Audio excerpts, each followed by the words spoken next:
안녕하십니까. 이번 학기 뮤직비디오 연출 수업을 맡은 김태현 교수입니다. 시기가 좀 안 좋아서 뜻하지 않게 실기 과목을 비대면 화상 강의로 하게 돼서 많이 아쉽지만 이 과목의 초반은 대부분 다 이론으로 채워지기 때문에 여러분들이 저랑 같이 열심히 하면 비대면 화상 강의를 할지라도 많은 수업의 어떤 정보를 얻을 수 있을 거라고 생각합니다. 일단 이 뮤직비디오 연출 과목의 특성상 시광시청 하신 분들도 다 아시겠지만 뮤직비디오를 만드는 수업입니다. 그래서 오늘은 첫 번째 수업이기 때문에 전반적인 교과목 개요를 좀 말씀드리고 한 학기 동안 어떻게 수업할 건지에 대한 설명을 드리고 그 다음에 뮤직비디오를 어떻게 제작을 하는지 전반적인 과정에 대해서 살펴보는 시간을 갖도록 하겠습니다. 일단 저는 공연영상학부 교수이면서 게임학부 교수를 이번에 새로 겸직을 하게 돼서 아시는 분 아시겠지만 영상 쪽 관련된 수업을 쭉 해왔어요. 그래서 뮤직비디오 연출 과목 관련해서 제 소개를 먼저 해드리고 이어가도록 하겠습니다. 저는 뮤직비디오 아트 디렉터로 시작을 했어요. 그 시기가 20대 중반이었어요. 그러니까 1995년이니까 25살 때부터 뮤직비디오 쪽에 일을 하게 되면서 1년간의 시간 동안 많은 작업을 하게 되었습니다. 지금 보시는 것처럼 이승환의 앨범에서 3곡을 했었고 이소라의 메인 타이틀 난 행복해를 했었고 윤종신의 내 사랑 못나니, 그 다음에 동물원의 노래도 했었고요. 그 다음에 쭉 보시면 여러분들이 아는 사람 클릭비는 아시겠죠? 클릭비 1집에 수록된 곡인데 1집의 첫 곡 데뷔곡을 했었고 밴드 음악으로는 나비효과와 할리퀸의 음악을 맡아서 했었습니다. 이 당시에는 MTV 한국으로는 엠넷이죠. 엠넷 뮤직방송이 개국을 하던 시기와 맞물려서 뮤직비디오 수요가 굉장히 많이 필요했던 시기였고 저 또한 대학을 졸업하고 바로 사회에 나가면서 아무래도 많은 수요에 대처해서 좀 경험을 했던 운이 있었던 것 같아요. 졸업하고 나서 바로 뮤직비디오를 찍은 것은 아니고 중학교 때부터 꿈이 뮤직비디오 감독이었었어요. 처음에. 그래서 이런 기회가 왔을 때 전공은 미술을 전공했지만 팀을 꾸려서 뮤직비디오를 찍게 되었던 것입니다. 좀 정리를 해봤어요. 앨범을 표지 모델로 해서 지금이야 음악을 뮤직비디오를 찍게 되면 가수가 음원을 mp3나 웨이브로 메일로 주고받고 그러는 시기지만 이 당시만 해도 CD라고 하는 앨범을 다 만들어냈던 시대였기 때문에 앨범 자켓이라는 게 이제 있었던 시절이었죠. 그래서 제가 뮤직비디오 찍을 때는 앨범을 서로 갖고 와서 가수가 저한테 주고 심지어는 가수가 이제 신인 가수일 경우에는 사인까지 해 와서 앨범을 주고 받고 그다음에 그래서 얘기를 나누다가 당시에 이제 차에 CD 플레이어가 있으니까 차에다가 CD를 넣고 뮤직비디오를 들으면서 작품했던 기억이 나요. 그래서 지금 제 작업실에도 이런 앨범들이 다 있습니다. 쭉 뽑아봤는데 감회가 남다르네요. 제 작품들을 다 볼 수는 없지만 가끔 수업 시간에 제가 작업을 했을 때 이러이러한 문제가 있었는데 이렇게 해결을 봤다. 또 이러이러한 거를 편집했는데 되게 좋았다. 그런 노하우들을 전달할 때 가끔씩 인용하도록 하겠습니다. 그리고 99년부터는 이제 감독을 하기 시작했어요. 그래서 99년도가 제가 29살 때였었고 첫 번째 작품은 인디밴드를 맡아서 하게 됐어요. 아무래도 신인 감독이 영화과를 나온 사람이 아니었기 때문에 데뷔를 한다는 거 쉽지 않았고 또 99년만 해도 엄청나게 많은 뮤직비디오 감독들이 나왔기 때문에 그래서 저는 인디밴드로 시작을 하게 될 수밖에 없는 상황이었고 또 제 친구가 음악을 하는 친구가 있어서 그 친구의 작품을 하게 됐습니다. 그래서 강혜진 팬클럽이라고 하는 작품을 시작으로 하게 됐고 코요테가 이제 1집을 내고 2집을 막 낼 때쯤에 지인의 소개로 우연히 제 상업 뮤직비디오를 시작하게 됐어요. 대부분 지금은 인디 밴드와 상업이 구분이 없지만 그때만 해도 매니지먼트가 있는 가수와 없는 인디 시장은 굉장히 차이가 많이 났었고요. 우리가 지금 아는 자우림이라는 밴드도 이 당시에는 제가 데뷔할 시절에는 공식 데뷔를 하지 않은 홍대 앞 클럽에서 연주한 인디 밴드였습니다. 그래서 코요테 2집을 실현을 시작으로 상업적 가수, 지금 말하는 메이저급 가수들을 이제 하게 됐는데, 그 다음에 2000년대 초반에 김민종의 6집을 하게 됐고, 그 다음에 2008년에 바비킴의 2집을 하게 되었고요. 그 다음에 조피디라고 하는 가수는 아실 때 모르겠네요. 가제발 조피디의 EDM 테크노 음악을 좀 한 적이 있고, 그 다음에 크래쉬의 6집을 하셨습니다. 나머지는 제인이라는 가수와 테스라는 가수가 있어요. 그때 뮤직비디오 수업을 하게 되면서 얘기하겠지만, 우리가 뮤직비디오라고 하는 것이 항상 메이저만 찍을 수는 없고요. 마이너리티한 인디에서부터 시작을 해서 메이저로 올라가는 거고요. 지금 특히나 마이너와 메이저의 구분이 없습니다. 그래서 그런 것들이 있을 때 좀 크리에이티브한 생각을 할 때는 창의적인 뮤직비디오를 하는 게 여러분들에게는 공부가 될 것이고, 오히려 피해야 될 뮤직비디오도 많아요. 워낙 많은 생산되기 때문에. 그래서 이때 당시에 2014년도까지 쭉 이어오면서 작품을 해왔는데, 헤비메탈, 그다음 락밴드, 그 다음에 댄스 음악, 그 다음에 R&B, 그 다음에 테크노 음악까지, 발라드, 장르를 되게 다양하게 한 것 같습니다. 역시나 앨범을 좀 모아봤어요. 코요테 2집인데 굉장히 애띠죠. 안타깝게 가운데 신지만 빼고 왼쪽에 이름도 까먹었네. 강타 비슷하게 생긴데 누구지? 이 친구가 미국으로 가게 됐고, 오른쪽에 김구, 이 친구는 굉장히 춤을 잘 추는 친구였는데, 이 친구가 마약 연루돼서 이 집을 끝으로 멤버가 바뀝니다. 몇 번 바뀌면서 이제 지금의 멤버로 이제 된 거고요. 참고로 코요테 앨범을 냈던 그 음반사 사장의 아들이 이 왼쪽의 아들입니다. 코요테 때 굉장히 고생했던 기억만 나네요. 왜 고생했는지는 수업 시간에 제가 차차 말씀드리겠습니다. 자, 김민종 6집은 뭐 재밌었어요. 3일 정도 촬영했었는데 필름을 가지고 찍었던 경험이 났고, 이때 뮤직비디오를 찍어준 촬영 감독님이 여러분 잘 아시는 올드보이, 박찬욱 감독 올드보이를 찍은 촬영 감독입니다. 그 당시 영화를 입봉하지 않은 시간이 많으셔가지고 제 걸 찍으셨고, 바비킴은 좋은 점도 많았고 좀 속상한 점도 많았고, 이 친구하고는 작업을 같이 했지만 이렇게 썩 좋은 기억이 남지 않았습니다. 왜 안 남은 그 좋은 기억이 없는지도 촬영 수업을 하면서 얘기를 해보도록 하죠.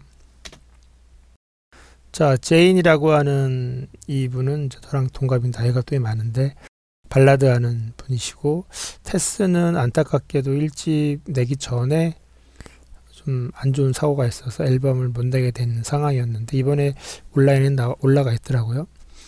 뭐 여러 가지 앨범 얘기를 하면서 가수들이 음악이 어떻게 뮤직비디오까지 가는지, 그런 과정들을 좀 비하인드 스토리라고 해야 되나? 그런 것들을 얘기해 드릴 수 있을 것 같습니다.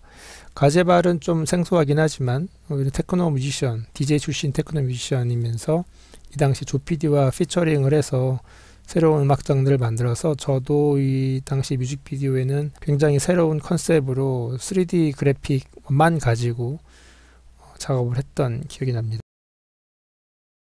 최근이라고 해야 되나요? 2014년에 헤비메탈 밴드를 했는데, 제가 되게 해보고 싶은 장르가, 뮤직비디오 장르가 테크노 음악이고요. 또 하나는 헤비메탈이었어요. 한국의 헤비메탈 밴드가 많지가 않고, 또 여러분들 나이에 헤비메탈 굉장히 생소할 거예요. 근데 여러분들 나이에 지금 힙합 혹은 EDM이 뭐 많이 듣는 음악이 있고, 지금은 뭐 BTS 같은 음악을 많이 좋아하겠지만, 제가 사춘기 이후에 20대 시절을 보낸 음악이 헤비메탈이었기 때문에 그 음악에 대한 뮤직비디오를 찍고 싶었는데 다행히 한국의 스래시 메탈의 거장인 크래쉬와 만나서 작업을 할 수 있게 되었습니다. 이건 나중에 한번 풀 버전으로 한번 보여드리도록 할게요. 지금 링크 걸어놨는데 관심 있는 사람들은 보시기 바랍니다. 자, 이것으로 제 소개는 간략하게 드리고요. 왜 그러냐 하면 일단은 여러분들이 뮤직비디오를 그래도 찍어본, 감독을 해본 그 현장 경험이 있는 교수의 수업을 들으면서 좀 안심을 하기 위한 방안으로 제가 제 소개를 길게 했습니다.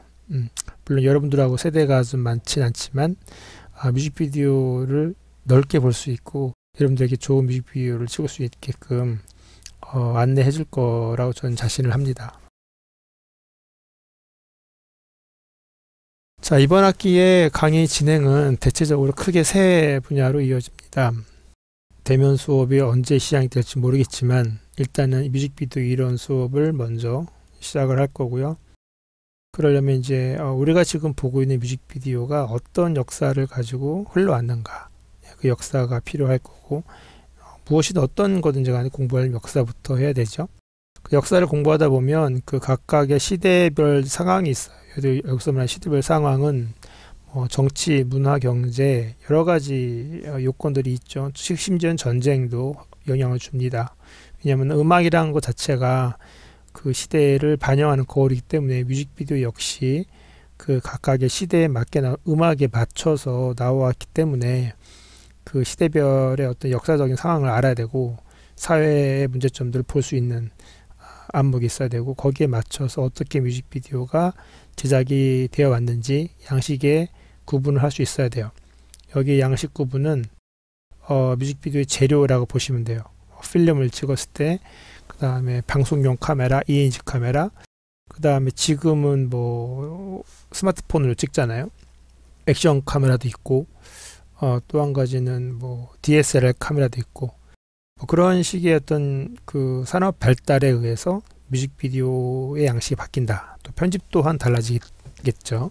그 다음에 이제 소리와 사운드의 관계성에 대한 이론을 공부할 건데, 이건 딱히 뭐 어떤 이론가가 만든 건 아니지만, 우리 뮤직비디오 하려면 기본적으로 소리, 음악과 이미지와의 어떤 관계가 있는지를 좀 알아야 돼요. 여기 오타가 났네. 소리와 사운드가 아니고 소리와 이미지의 관계성입니다. 이건 고쳐서 올리겠습니다. 자, 두 번째로는 이미지 트레이닝이에요. 무작정 우리가 음악 듣고 느낀 오지 찍자, 그게 아니라 뮤직비디오 현장에서 있어 보니까 저는 이제 아무런 준비 없이 현장을 뛰어들어가서 찍다 보니까 잘 찍은 사람들 어떻게 찍나 좀 봤는데 그게 남다르더라고요. 그래서 연구를 해봤죠. 어떻게 잘 찍을 수 있을까. 역시 훈련이 필요하다는 거죠.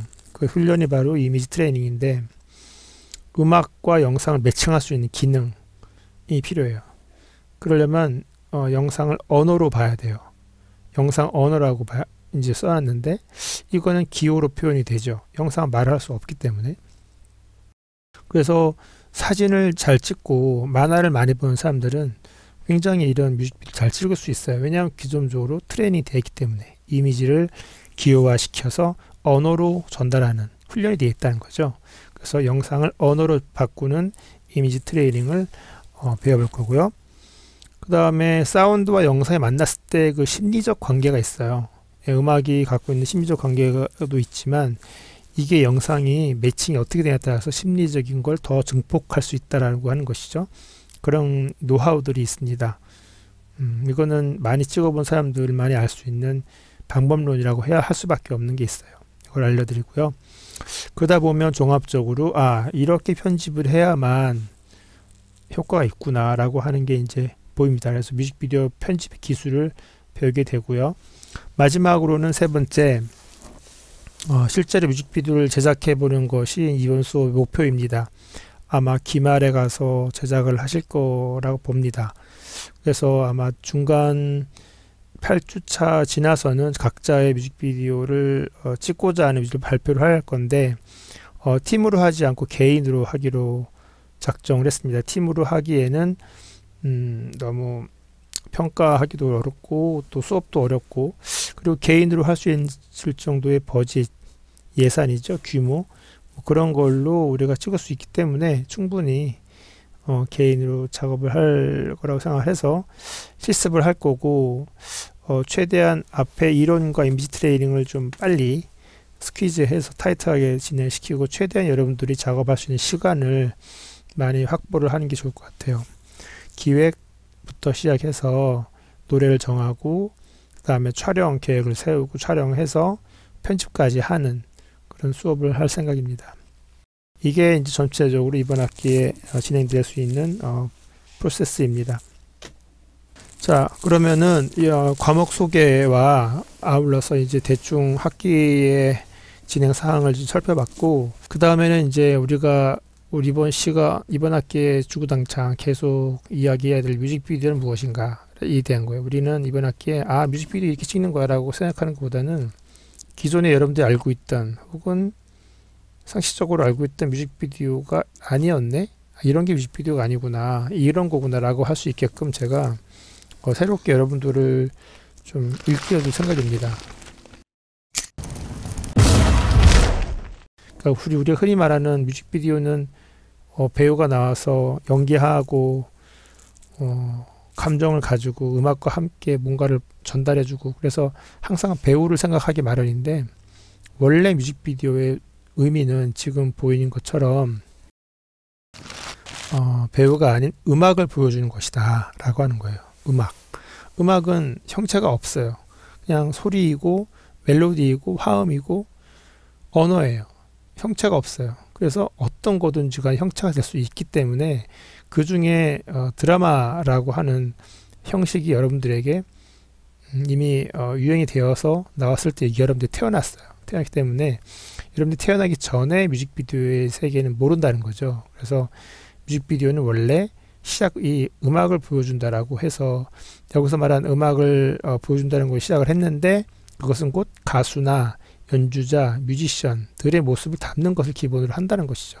물론 지금의 아이돌 그룹의 유행은 다들 춤도 추고 노래도 부르고 연기도 하고 비주얼도 되기 때문에 가수 자체를 보여주는 것만 자체로 이제 다 해결이 되죠.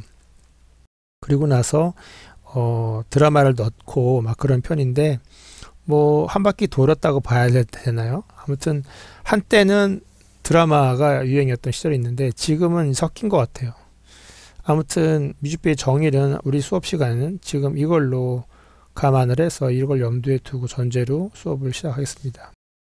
자, 그래서 뮤직과 비디오가 더해진 것이다 라고 하는 편이 있고, 아니다, 이거는 드라마적인 내용이 더 우선이라서 드라마적인 내용과 음악이 더 추해진 거다. 그래서 비디오 플러스 뮤직이 있어요. 이거는 어느 한쪽을 정한다기보다는 현재 뮤직비디오를 찍고자 하는 사람들의 유형이에요. 나는 음악이 먼저야. 그럼 음악적 요소가 더 앞에 나오는 것이고, 나는 이야기가 더 우선이야. 그럼 이야기를 먼저 전달하고 음악이 들어가는 경우인데, 그렇게 되면 실제로 앨범을 출시한 가수들의 음악과 뮤직비디오 버전과는 좀 차이가 있겠죠. 뭐 그런 것도 되게 재미있는 상황이에요. 꼭 음악을 내가 출시한 앨범에 있는 음악 그대로 뮤직비디오에 담을 필요는 없어요. 다른 소리도 넣을 수 있고 컨셉에 맞춰서 드라마를 더 넣을 수도 있는 거예요. 두 가지를 선택을 하시는 게 좋은데, 중요한 것은 이번 수업에 두 가지를 분석을 해봐야 돼요. 이거는 음악 우선의 뮤직비디오고, 얘는 드라마 우선의 뮤직비디오라고 하는 양식을, 차이를 가지고 그거를 내가 구분할 수 있어야 돼요. 교수님이 가르쳐준 대로 배우다 보면 구분할 수 있는 안목이 생깁니다.